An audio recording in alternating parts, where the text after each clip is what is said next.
आज हम एक बहुत इम्पॉर्टेंट टॉपिक पे चर्चा करेंगे जो कि होता है बच्चों में कॉन्स्टिपेशन। कॉन्स्टिपेशन एक ऐसा टॉपिक है जो बच्चों में बहुत कॉमन है, ख़ास करके 1 से 3 साल के बच्चों में यह बहुत कॉमन चीज़ है और पेरेंट्स बहुत परेशान होते हैं इसको लेकर। काफ़ी घर पे नुस्खे ट्राई कर चुके होते हैं पर फिर भी बच्चे की कॉन्स्टिपेशन में रिलीफ नहीं होता है।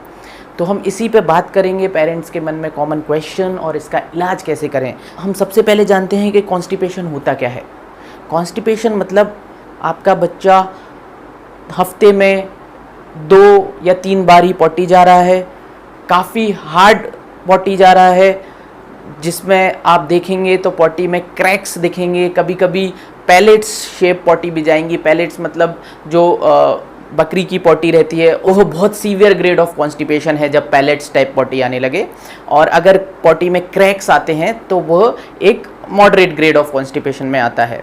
ये सब कॉन्स्टिपेशन का एक चार्ट होता है जो होता है ब्रिस्टल स्टूल चार्ट। तो उसके माध्यम से पीडियाट्रिशियन डिसाइड करते हैं कि बच्चे को किस लेवल का कॉन्स्टिपेशन है। डेली पॉटी जाना इज़ इम्पॉर्टेंट, और अगर बच्चा हमारा ऐसा नहीं कर रहा है तो मैं ध्यान रखना है कि कहीं वो कॉन्स्टिपेशन तो नहीं। इसके बाद आते हैं कि क्या क्या लक्षण पेरेंट्स को देखना है कि कॉन्स्टिपेशन से रिलेटेड। कई बार बच्चे पेट में दर्द बताते हैं, वो नॉन स्पेसिफिक दर्द होता है, थोड़ी देर के लिए होता है और फिर चला जाता है। तो इसमें हमें गौर करना है कि हमारा बच्चा डेली पॉटी जा रहा है और ठीक पॉटी जा रहा है कि नहीं। पॉटी करते समय कई बार बच्चे दर्द बताते हैं और बहुत ज़ोर से दम लगाते हैं, तो वह एक इम्पॉर्टेंट साइन है कि कॉन्स्टिपेशन है।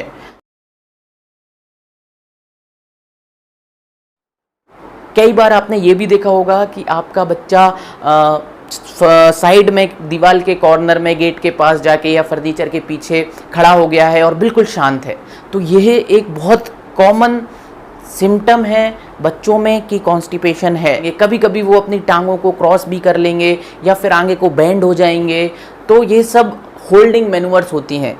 क्यों? क्योंकि बच्चे को कॉन्स्टिपेशन डेवलप हो चुका है और अब उसको पॉटी करने में दर्द हो रहा है, तो वो ये सब चीज़ें पॉटी को होल्ड करने के लिए करते हैं। बाकी सॉइलिंग, अपने आप चड्डी गीली हो जाना जिसमें पॉटी नहीं है बस गीलापन है, वह भी एक बहुत कॉमन सिम्टम है कॉन्स्टिपेशन का। एक और कॉमन सिम्टम है बार बार पेशाब जाना। होता क्या है, जब बच्चे के पेट में काफ़ी पॉटी इकट्ठी हो चुकी होती है तो वो ब्लैडर को प्रेस करती है और बच्चा बार बार पेशाब जाता है। हमें लगता है कि यूरिनरी इन्फेक्शन है, लेकिन कई बार constipation is the basic cause. कभी ऐसा भी होता है जब बहुत सीवियर ग्रेड ऑफ कॉन्स्टिपेशन हो जाए तो कभी कभी पॉटी में खून भी आ जाता है, क्योंकि वहाँ पॉटी के रास्ते में थोड़ा फिशर्स बन गए हैं जिनसे थोड़ी ब्लीडिंग हो जाती है। तो ये भी सीवियर कॉन्स्टिपेशन का साइन है। एक बार अगर ये इनमें से कोई भी सिम्टम्स मिल रहा है तो आपको अपने पीडियाट्रिशियन को जाके ज़रूर दिखाना है किस कारण से कॉन्स्टिपेशन हुआ। तो कई बार होता है कि हम अपने बच्चे को टॉयलेट ट्रेनिंग नहीं देते हैं, जो कि 2 साल से यूजुअली स्टार्ट कर देनी चाहिए। टॉयलेट ट्रेनिंग मतलब होता है कि बच्चे को पॉटी में बिठाना है, खाने के आधे घंटे के अंदर 5 से 10 मिनट तक आप बच्चे को पॉटी में बिठाइए। बिठाने का तरीका भी बहुत इंपॉर्टेंट है।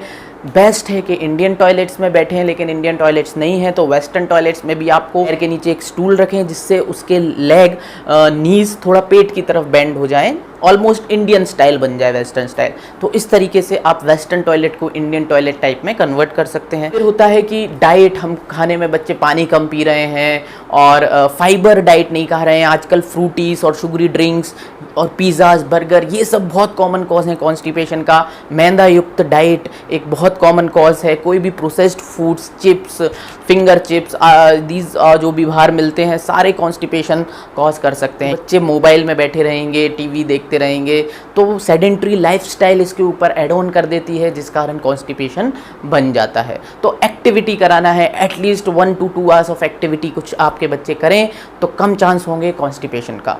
सो ये सब कॉमन कॉजेज़ होते हैं कॉन्स्टिपेशन के बच्चों में। अब हमारा सोचना होता है कि बस दवाई दे दें और कॉन्स्टिपेशन ठीक हो जाए, ऐसा नहीं है। जब तक हम ये सब कारणों को साथ में ठीक नहीं करेंगे तो आप कितनी भी दवाई दे लें, कॉन्स्टिपेशन ठीक होना बहुत मुश्किल है। अब इसके बाद आते हैं हम कॉन्स्टिपेशन ठीक कैसे करें।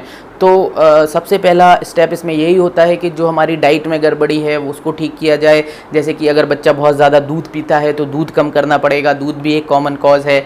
मैदा, breads, biscuits, chips, fast foods ये सब कम करने पड़ेंगे, पानी ज़्यादा लेना पड़ेगा, फाइबर युक्त फूड ज़्यादा लेना पड़ेगा जिसमें वेजिटेबल्स आते हैं, होल फ्रूट्स आते हैं, तो ये सब डाइट वाला पार्ट हो जाता है।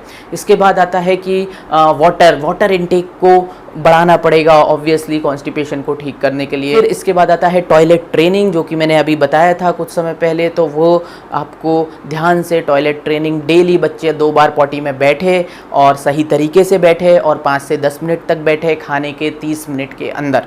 तो दोपहर के खाने के बाद और रात के खाने के बाद कोशिश करें कि बच्चा पॉटी में बैठे। फिर आता है कि फ़िज़िकल एक्टिविटी, तो हमें स्क्रीन टाइम, मोबाइल टाइम सब कुछ कम करना पड़ेगा और बच्चे को कुछ सुबह आपके साथ घूमने के लिए ले जाएं या कुछ ऐसी एक्टिविटी कराएं जिसमें उसकी फ़िज़िकल मेहनत हो। ना केवल कॉन्स्टिपेशन बल्कि फ़िज़िकल एक्टिविटी ओवरऑल बहुत सारी बीमारियों से बच्चों को बचाती है, जैसे कि ओबेसिटी हो गई, जैसे कि फ्यूचर हार्ट प्रॉब्लम्स हो गई। तो हमें बचपन से ही थोड़ा फ़िज़िकल एक्टिविटी पर जोर देना पड़ेगा, स्पेशली जब मोबाइल का युग है, स्पेशली जब स्क्रीन्स का युग है। फिर लास्ट चीज़ आती हैं दवाइयाँ। तो दवाइयाँ यूजुअली आपका पीडियाट्रिशियन लिखेगा और वह उस दवाई को जैसे बताएगा ऐसे ही आपको फॉलो अप करना है। मन से बंद ना करें जब तक पीडियाट्रिशियन ना बोले। यूजुअली क्या होता है, हमें लगता है कि हमने 4-5 दिन दवाई दी और अब हमारे बच्चे की पॉटी नॉर्मल हो गई है, हम दवाई बंद कर देते हैं, तो पूरी जो साइकिल थी फिर से रिपीट करनी पड़ेगी, फिर से कॉन्स्टिपेशन हो जाएगा।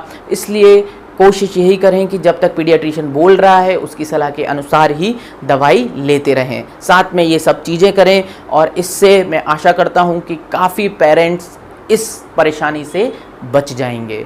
तो आज के लिए गाइस बस इतना ही। आगे फिर कोई इंटरेस्टिंग वीडियो, कोई इंपॉर्टेंट टॉपिक जो आप लोगों को परेशान करता है वह लेकर मैं फिर आऊँगा। Bye, thank you.